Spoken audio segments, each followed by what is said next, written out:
طب انا دلوقتي في حاجه، اخر مدرسه موجوده عندنا نحب اللي هو ايه نطبق عليها من الدورات المتوفره عندنا في جمهوريه مصر العربيه هي المدرسه البريطانيه.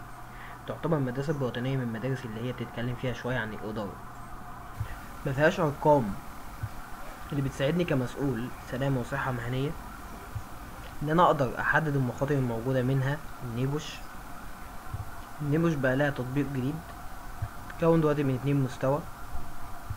لسه الناس اللي لسه بتدرس على النظام القديم زي ما هي مفيش مشكله. طبعا ايزو بجميع انواعه، ايزو جودة وايزو سيفتي جودة. وعنده طبعا الايش وعنده اللي خاص بايه كورس مخصص لعمليات الرفع والتصبيب.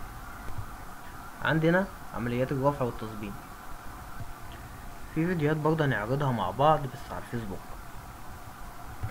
الفيديوهات بتوضح الدنيا اكتر. الصورة ديت، بس الصورة اللي انا حاططها وانا متعمد. فيها فيها كومنت انا حاطه ومصمم ان انا احطه.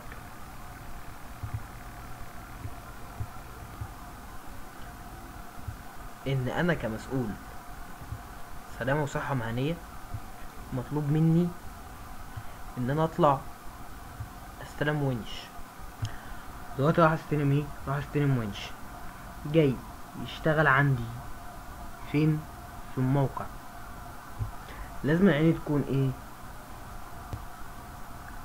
عيني تكون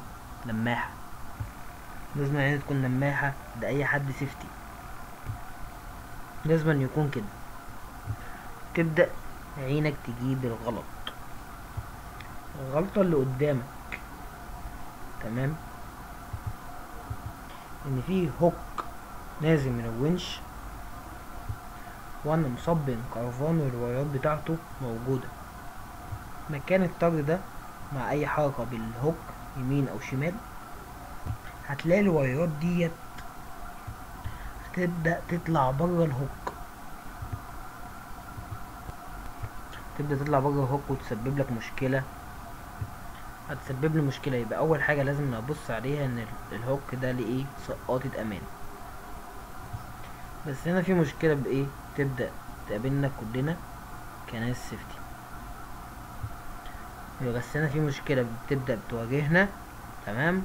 كلنا كمسؤولين سلامة شهادة الشركة الموردة ليا او المقاول اللي مورد ليا جاي يشتغل في الشركة، يعني بيبقى في مشكلة في سقاطة الأمان.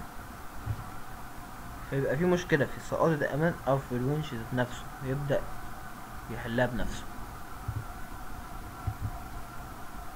أو في الونش ذات نفسه بيبقى فيه عطل فيبدأ يحلها